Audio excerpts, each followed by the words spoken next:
El tema de nuestro mensaje hoy es reavivamiento o muerte, reavivamiento o sepultura, porque ese es el tema de la iglesia, de la carta que envía el Señor Jesús a la iglesia de Sardis, ¿no? Tenemos 7 cartas que tienen básicamente la misma estructura: una presentación, elogios, desaprobación y promesas. ¿Qué es lo que vemos aquí? Jesús se presenta, primero comenta una desaprobación, luego hace un elogio a los que se han mantenido fieles y por último tenemos promesas y veremos sobre eso también. Puede pasar eso. Puedes pasar eso también. Vale, este es el tema, como decía, reavivamiento o sepultura. La historia de la iglesia de Sardis tiene mucho que ver con la historia de la ciudad de Sardis. ¿Qué ciudad era esa? Una ciudad, por supuesto, de Asia Menor, actual Turquía. La gloria de Sardis estaba en su pasado. Sardis fue la capital de Lidia en el siglo VII a.C. Vivió su apogeo en la época del rey Creso. No sabéis quiénes son esos, ¿no?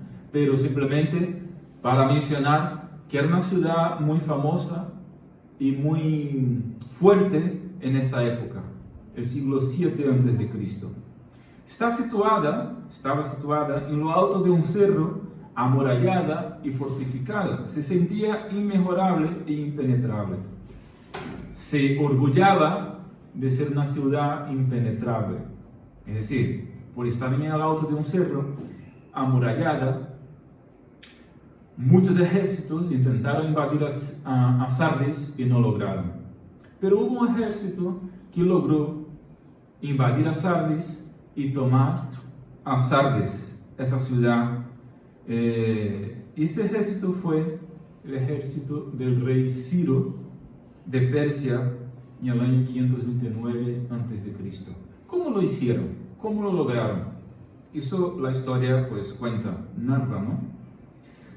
El rey Ciro sitió la ciudad por 14 días. Y una noche, mientras los soldados de Sardis dormían, los soldados del rey Ciro entraron por un boquete en la muralla, un agujero que había. Los soldados de la ciudad dormían, y mientras dormían por la noche, pues el ejército del rey Ciro amplió el boquete de la muralla y entraron y simplemente tomaron la ciudad mientras los demás dormían. Y en el año 17 después de Cristo, un tiempo después, en el año 218 antes de Cristo, otro rey llamado Epifanes dominó la ciudad de la misma manera. Es decir, la ciudad de Sardis jamás ha caído por un confronto directo. Han sido más bien dominados como un ladrón por la noche. Entraron por la noche en la ciudad cuando nadie se lo esperaba y dominaron la ciudad, y eso ocurrió por 2 veces en la ciudad de Sardis. La ciudad fue reconstruida en el periodo de Alejandro Magno y dedicada a la diosa Cibeles, por cierto, donde los aficionados del Madrid estaban celebrando ayer, ¿no? En Cibeles, en la plaza de Cibeles en Madrid. La verdad es una plaza dedicada a esa diosa. Está allí la estatua de la diosa Cibeles. ¿Sabéis cuál era la fama de la diosa Cibeles? Pues su fama es que revivía a los muertos, daba nueva vida a los muertos. Según la mitología griega, ese era su poder.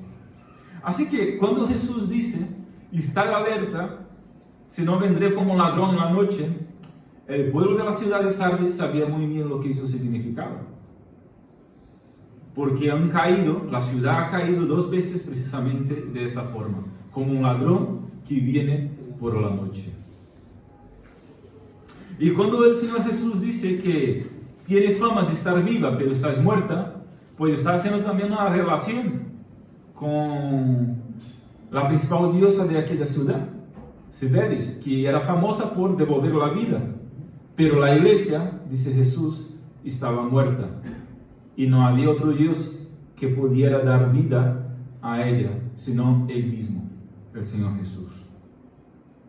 Así que esa es la historia de la ciudad. Cuando Juan escribió esa carta, Sardes era una ciudad rica, pero totalmente degenerada. Su esplendor estaba en el pasado y ahora sus habitantes estaban entregados a los encantos de una vida de lujuria y placer. Y de alguna forma la iglesia se estaba volviendo como la ciudad. En lugar de influenciar, estaba siendo influenciada. Se estaba volviendo como la sal insípida o una lámpara escondida. No estaba teniendo influencia en su comunidad. La iglesia no era ni peligrosa ni deseable para la ciudad de Sardes. Así que en ese contexto vemos a Jesús enviando una carta a esa iglesia y precisamente diciendo eso: reavivamiento o sepultura. Es decir, o ocurre algo con vosotros y volvéis a la vida, o vuestro destino es la muerte. Básicamente fue lo que dijo Jesús. Era una iglesia que tenía posiblemente quizá poder económico o una buena membresía, porque dice el texto que tenía gran nombre, fama, pero estaba perdiendo la vida. Tenía rendimiento, pero no integridad. A lo mejor tenía obras, pero no dignidad, no santidad.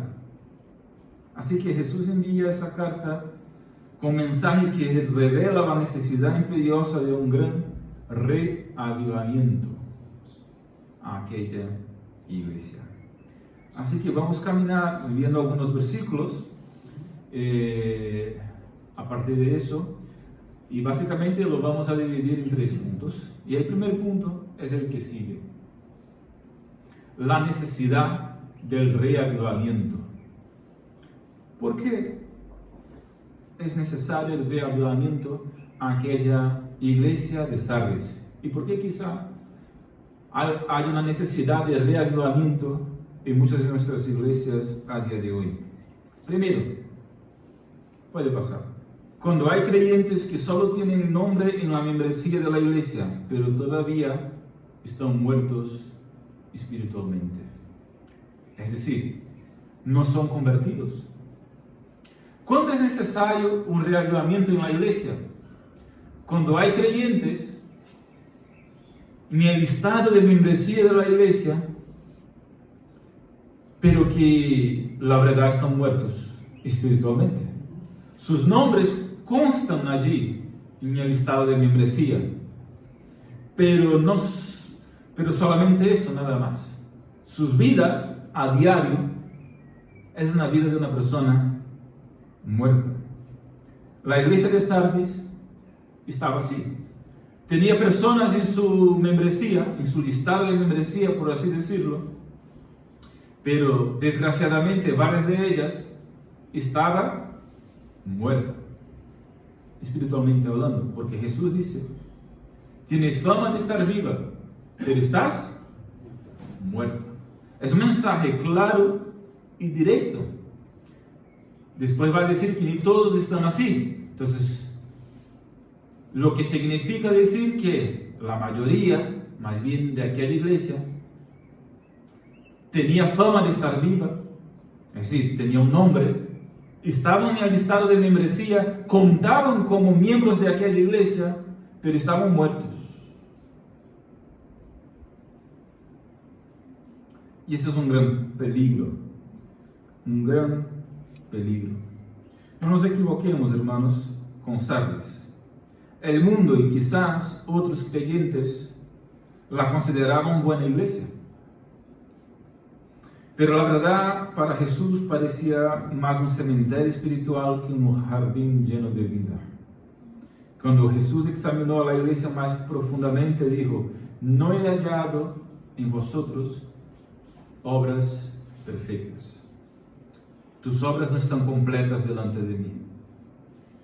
Un comentarista llamado J.I. Packer dice que hay iglesias cuyos servicios, cuyas celebraciones son solemnes, pero son como un ataúd floreado, dentro hay un difunto. La iglesia de Sardis era así, y yo sospecho que puede que haya iglesias llamadas evangélicas, ya ahora que no se llaman evangélicas ya ni entro ahí, pero hay iglesias llamadas evangélicas que a lo mejor están así también, desgraciadamente. La reputación de la iglesia estaba entre la gente y no delante de Dios, y Dios no ve como ve al hombre. La fama ante los hombres no siempre es gloria ante Dios. Tenía la mayoría apenas una fe nominal y no de vida y de corazón. Ser religioso no es el mismo que seguir a Jesús. Formar parte del listado de membresía de una iglesia no garantiza vida con plenitud aquí, ni vida en abundancia en el cielo, mucho menos. Os comento una ilustración que he leído esta semana, bastante interesante, cuando estaba leyendo sobre eso, del pastor que anunció el funeral de la iglesia.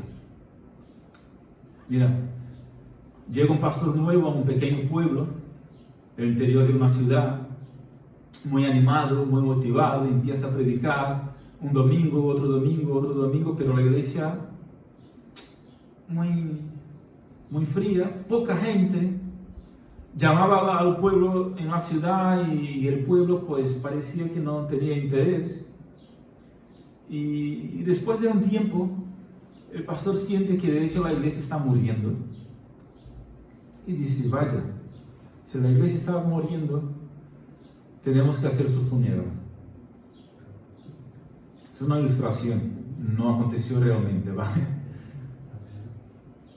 Tenemos que hacer su funeral. Y marcó el funeral de la iglesia para el domingo siguiente y anunció en la ciudad, en el pequeño pueblo, el funeral de la iglesia.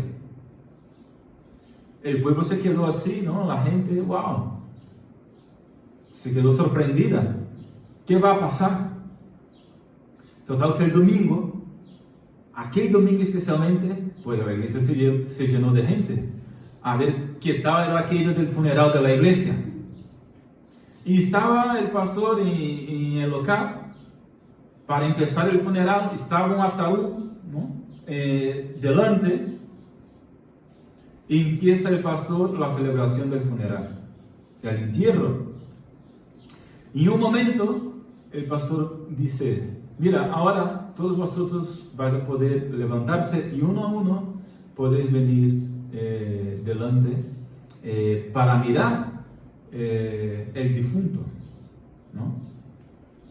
Y aquellos que estáis de acuerdo con a que sigamos con ese funeral, pues podéis volver y ir saliendo, pero si no estáis de acuerdo con el funeral, podéis volver y sentaros en vuestras sillas. Y uno a uno, pues los hermanos fueron viniendo, y cuando llegaban al ataúd, miraban, volvían y volvían a su silla. No estaban de acuerdo con el funeral. Lo que pasa es que el pastor, muy sabio, puso en el ataúd un gran espejo. En el fondo del ataúd. Y cada uno que pasaba, miraba el ataúd y miraba a sí mismo. Y era su entierro. Bueno, esa ilustración es para ilustrar precisamente eso. Mucha gente está muerta y no se da cuenta. Y quizá algo así podía despertar a algunas personas. Y la verdad que ese mensaje de Jesús a esa iglesia de Sardis fue un mensaje de despertamiento. El interés de Jesús, el interés de esta carta era despertar a aquella iglesia, como aquel pastor quería despertar su congregación, porque estaban en proceso de muerte. De muerte. Cuando hay creyentes que están en la luz espiritual, ¿no?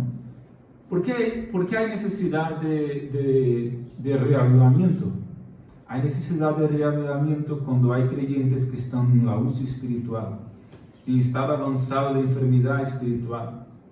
El versículo 2 nos dice: mantente alerta y reaviva las otras cosas que están a punto de morir. Es decir, había gente muerta y había gente a punto de morir. ¿Ves? Creyentes en la luz espiritual. Creyentes enfermos, débiles, con enfermedades terminables, espiritualmente hablando. Tercero, cuando hay creyentes que, aunque activos en la iglesia, llevan una vida sin integridad, han manchado sus vestiduras de alguna forma. El texto menciona vestiduras blancas y que había hermanos allí que habían manchado sus vestiduras blancas. Es decir, vivían una vida sin integridad. Son creyentes que tienen doble vida. No sé siquiera si podemos llamarles de creyentes, pero teóricamente son creyentes. Llevan una doble vida. Sus obras no son justas. Tienen apariencia externa, pero no integridad interna. Son como los hipócritas, ¿no? Dan limosna, oran delante de todos, ayunan, diezman, etcétera, etcétera, etcétera. Tienen una buena reputación de ser religiosos, pero son como sepulcros blanqueados, como dijo también Jesús. Tienen apariencia de piedad, pero niegan su eficacia en la práctica. Segunda de Timoteo capítulo 3, versículo 5. Cuando hay necesidad de reavivamiento, cuando hay creyentes que se contaminan abiertamente con el mundanismo. La causa de la muerte espiritual de la iglesia de Sardis no fue la persecución, ni la herejía. No se menciona eso en la carta. La causa de su muerte era el mundanismo. El mundo entrando en la iglesia. Donde reina la muerte por el pecado, no hay muerte por martirio. La mayoría de los creyentes estaban profanando sus vestiduras. Estaban perdiendo la santidad. Así que había una gran necesidad de reavivamiento, despertamiento espiritual. Segundo punto, los imperativos del reavivamiento. Aquí están 5 de los imperativos de Jesús para la iglesia. Vemos 5 verbos o 5 órdenes en esa carta. Primero, mantente alerta. Mantente alerta. Segundo, fortalece o consolida lo que queda. Versículo 2, ¿no? Reaviva las otras cosas que están a punto de morir. Tercero, recuerda. Versículo 3. Acuérdate. Cuarto, obedece. Dice el versículo también de número 3. Cúmplelo. Es decir, acuérdate de lo que has recibido y oído y luego cúmplelo. Y quinto, arrepiéntete. Podemos resumir estos imperativos de Jesús en 2 aspectos básicos. 2 aspectos básicos. Primero, un retorno urgente a la palabra de Dios. Quiero agrupar esos 5 imperativos en 2 puntos. Un retorno urgente a la palabra de Dios. ¿Qué aquellos hermanos habían escuchado y oído que tenían que recordar, conservar y volver a obedecer? La palabra de Dios. La iglesia se había apartado de la pureza de la palabra.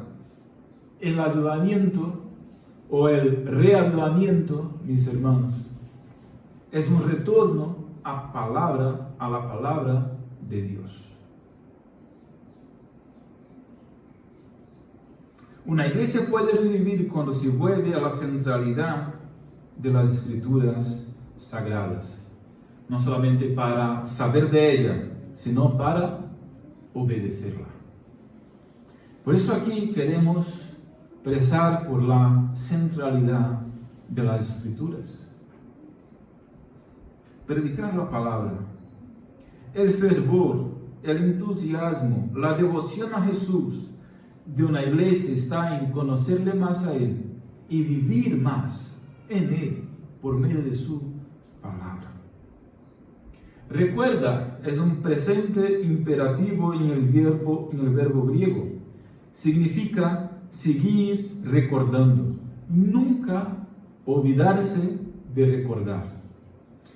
Arrepiéntete es un imperativo aoristo, son diferentes tipos de imperativo en el original. Y significa arrepentirse aquí una acción completada, terminada. Son dos imperativos que quieren decir dos cosas diferentes. Un imperativo significa obedecer, hacer aquello y seguir haciéndolo, y otro significa una acción completada. Entonces, arrepentirse era algo que ellos tenían que hacer un momento. Es decir, tenían que arrepentirse. Tenía que haber un quebrantamiento. Y a partir de aquel momento, tenían que seguir adelante arrepentidos, pues cumpliendo, obedeciendo, recordando siempre lo que habían escuchado, lo que habían aprendido. Cuando una iglesia experimenta un reavivamiento, tiene hambre de la palabra. Cuando nosotros personalmente experimentamos un reavivamiento, tenemos hambre de la palabra, ¿sabes? Porque hay reavivamientos, digamos, personales, hay despertamiento personal, y los despertamientos personales de cada creyente, agrupándolos, tenemos un reavivamiento, un despertamiento pues comunitario, local. Y eso ocurre cuando tenemos hambre de la palabra. No hay reavivamiento, no hay despertamiento sin la palabra. La palabra como se vuelve dulce como la miel. Queremos leerla, queremos comprenderla, queremos profundizarnos en ella, queremos obedecerla.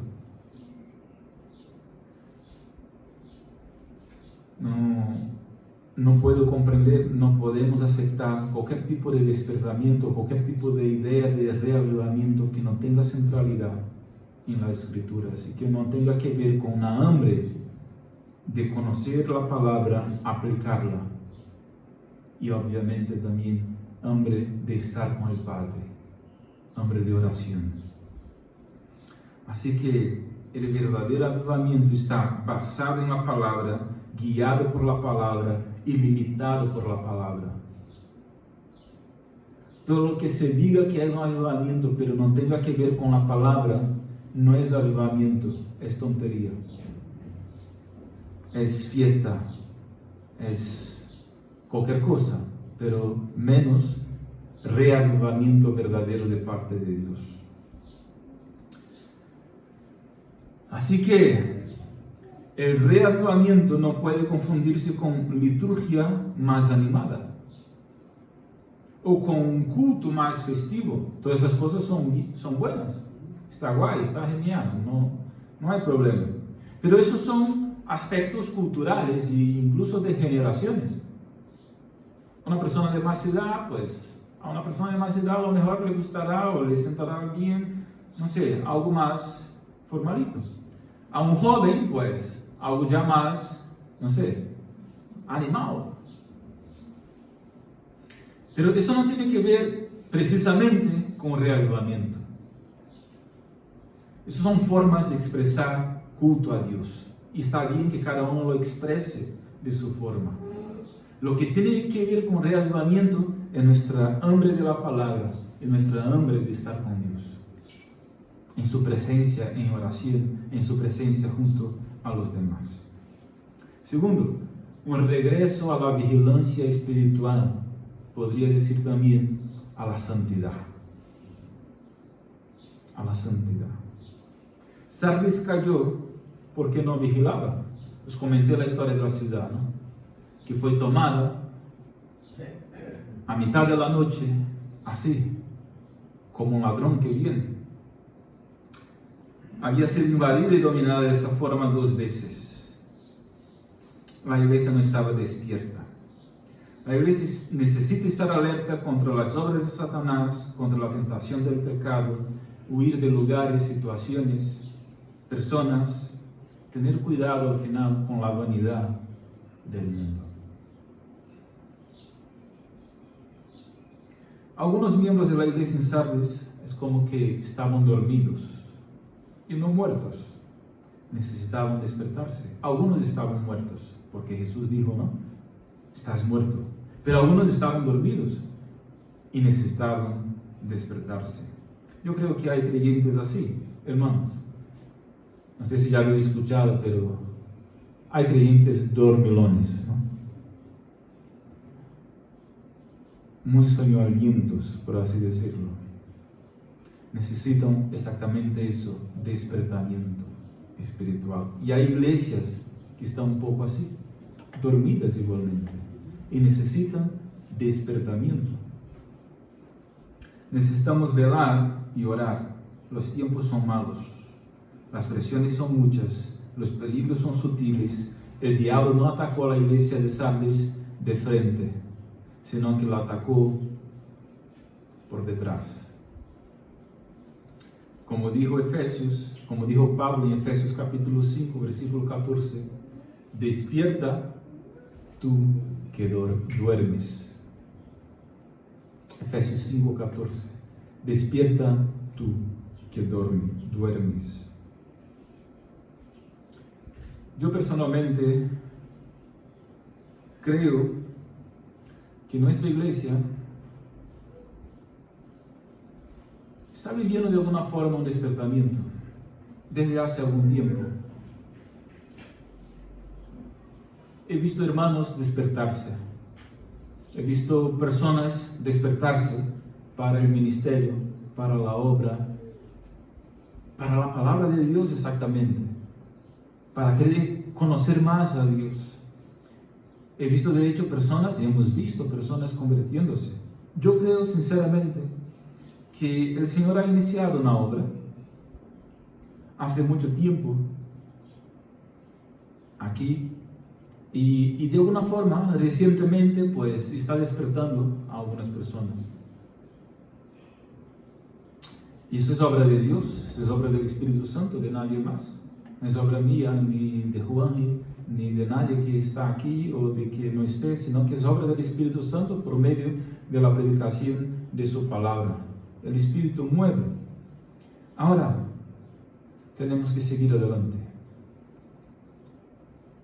Mi oración es que la pequeña llama de despertamiento, de reavivamiento que está en el corazón de alguien, en el corazón de varios hermanos, pues pueda ir creciendo, creciendo, creciendo.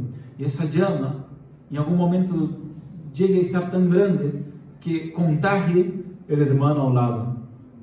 Y el hermano al lado, contagiado por esa llama del despertamiento, del reavivamiento del Espíritu Santo, el hermano contagiado, esa llama pueda crecer en su corazón. Y él se vuelva a la palabra. Y igualmente pues se vaya al siguiente, y seamos de hecho una comunidad en su mayoría despertada, con hambre de la palabra, reavivada,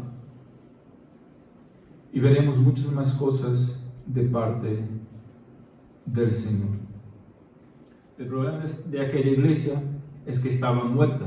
Yo no creo que nuestra iglesia esté muerta, para nada. Quizá pudo haber morido en algún momento, pero el Señor fue fiel. No creo que nuestra iglesia esté muerta para nada, no mismo. Pero estar alerta, ¿no? Ese es el llamamiento de Jesús. Mantente alerta. Así que es un llamamiento para nosotros. Mantenernos alerta en todo tiempo y que esa llama no disminuya, sino crezca. La llama de la vida. ¿Me explico? Tercero, las bendiciones del reavivamiento. ¿Hay bendiciones en el reavivamiento? Sí que hay. Las bendiciones del reavivamiento las vemos en el versículo 5 y 6. Dice: el vencedor será vestido con vestiduras blancas. No borraré su nombre del libro de la vida, y confesaré su nombre delante de mi Padre y delante de sus ángeles. El que tenga oídos, que oiga lo que el Espíritu dice a las iglesias. La santidad ahora es garantía de gloria en el futuro. La santidad ahora es garantía de gloria en el futuro. Versículo 5 dice, ¿no? El vencedor será vestido con vestiduras blancas. El vencedor será vestido con vestiduras blancas. Aquellos hermanos que se mantuvieran fieles en aquella iglesia y no se habían manchado con el pecado de aquella ciudad, dice Jesús que recibirían vestiduras blancas en aquel gran día. Así que nuestra santidad ahora es garantía de gloria en el futuro. ¿Qué dijo el autor de Hebreos? Sin santidad nadie verá a Dios. Sin santidad nadie verá a Dios. La mayoría de los creyentes de Sardes habían manchado sus vestiduras, es decir, se habían vuelto impuros por el pecado. El ganador, el vencedor, recibiría túnicas blancas, símbolo de celebración, pureza, santidad, felicidad y victoria. Sin santidad no hay salvación. No nos santificamos para ser salvados, pero los que somos salvos nos santificamos, porque sin santidad nadie verá a Dios. Así que, si piensa normalmente que en el Antiguo Testamento la cosa era más estricta y la exigencia era más grande por la ley, y unos piensan, no, el Antiguo Testamento era la época de la ley y el Nuevo Testamento es la época de la gracia, con la idea errónea de que en el Antiguo Testamento se debería cuidar más porque era la época de la ley. Y en el Nuevo Testamento no hace falta tanto cuidado porque es la época de la gracia. Y la época de la gracia el Señor perdona todo y todo es amor y todo muy bien. Pero la verdad es que no es así. No hay época de la ley y época de la gracia. Dios salva por gracia durante todo el tiempo. Porque nadie logró cumplir toda la ley en el Antiguo Testamento. ¿Sabéis de alguien que cumplió toda la ley en el Antiguo Testamento? La Biblia no nos menciona nadie que haya cumplido toda la ley. Igualmente, en el Antiguo Testamento los hombres fueron salvados por la gracia de Dios.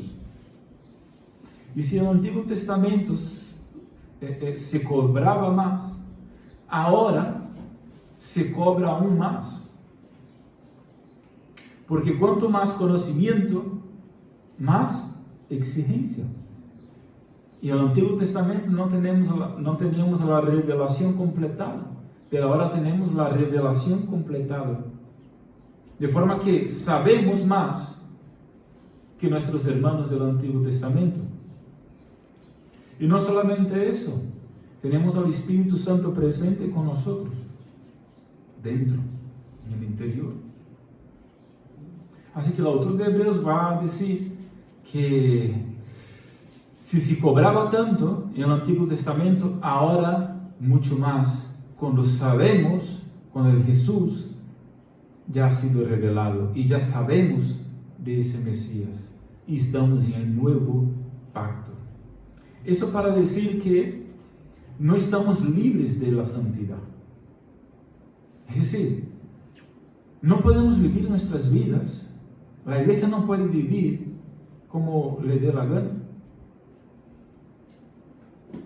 Hay unos parámetros en las escrituras sagradas las cuales tenemos que seguir para santificarnos.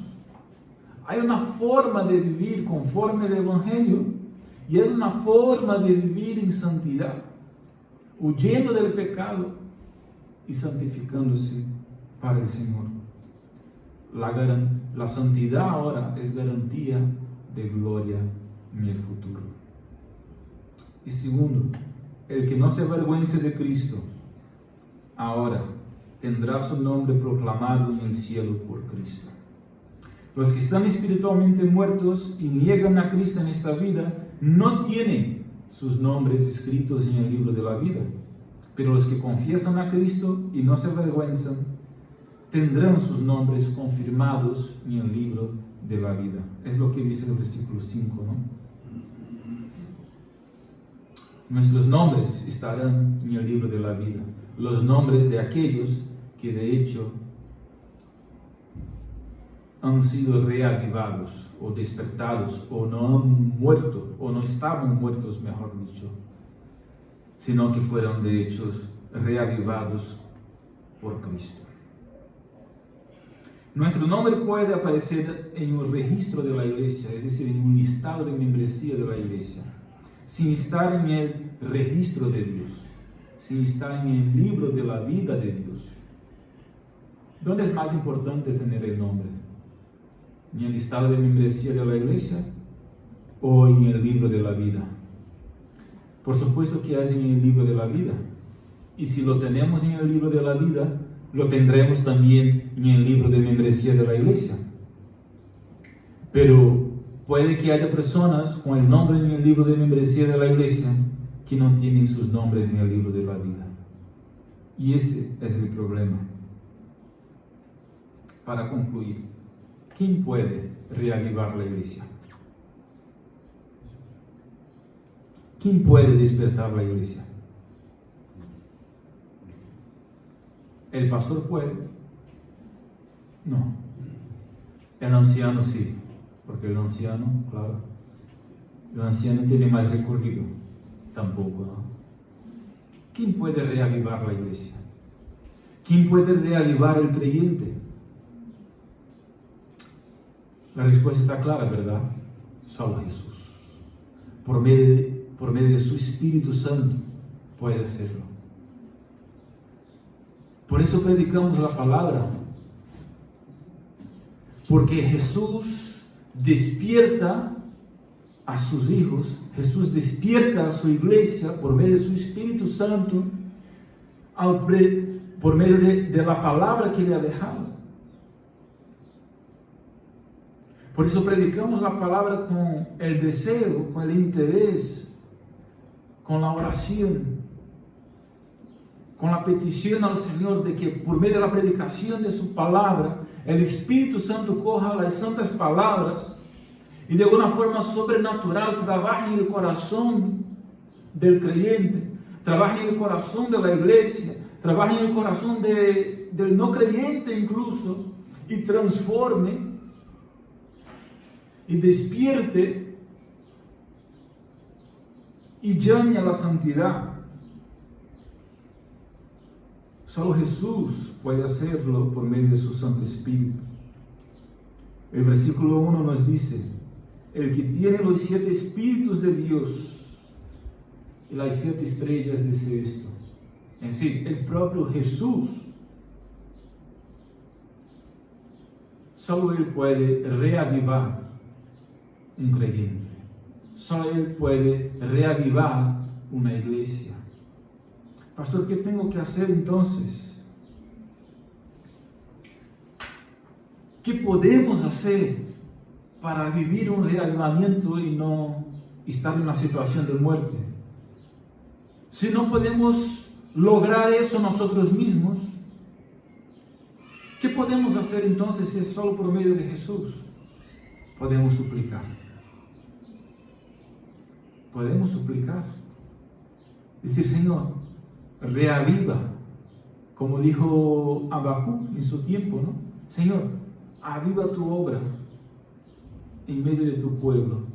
Podemos suplicar. Y podemos hacer lo que nos compete. Predicar la palabra, buscar una palabra, buscar a Dios en oración. Dedicarnos a las virtudes o a las disciplinas espirituales, a las prácticas del ayuno, de la oración, de la meditación en la palabra, del estudio de la palabra. Esto no es garantía de que seremos reavivados, pero ese es el camino, porque es por ahí que el Espíritu reaviva. La iglesia de Sardes tenía dos opciones: reavivamiento o muerte. Y ese es el tema nuestro aquí, ¿no? Eran dos opciones nada más: reavivamiento o muerte. Dijo Jesús: yo conozco tus obras, sé que tienes fama de estar vivo, pero en realidad estás muerto. Mantente alerta y reaviva. Es decir, solo Jesús, por medio de su Espíritu, puede hacerlo, pero aquellos hermanos podían empezar a dar los pasos que he mencionado para buscar eso, para que en su momento el Espíritu realizara en sus corazones. Así que, así terminamos. ¿Qué queremos para nuestras vidas? ¿Qué queremos para nuestra iglesia? ¿Reavivamiento o muerte? La respuesta está clara, ¿no? Queremos reavivamiento. Queremos estar alertas. Así que sigamos los imperativos que se ha mencionado aquí en esa carta. Y siguiendo esos imperativos, podemos recibir de parte de Jesús, por medio de su Espíritu Santo, ese despertamiento y ese mantenerse reavivado en su presencia. Así que solo Él puede hacerlo por medio de su Espíritu. Solo el soplo del Espíritu puede dar vida a un valle de huesos secos, como vemos en Ezequiel. Pero si Él empezó esa obra de reavivamiento, hermanos, oremos y nos santifiquemos para que estas llamas del Espíritu se arrastren y consuman cada rincón de nuestras almas, de nuestra iglesia y de ese pueblo, para la gloria de Dios. Que Dios envíe sobre nosotros en estos días un poderoso reavivamiento, y que sea un reavivamiento que se mantenga en nuestros corazones, en nuestras vidas, para la gloria de Dios. El que tiene oído, oiga lo que el Espíritu dice a las iglesias.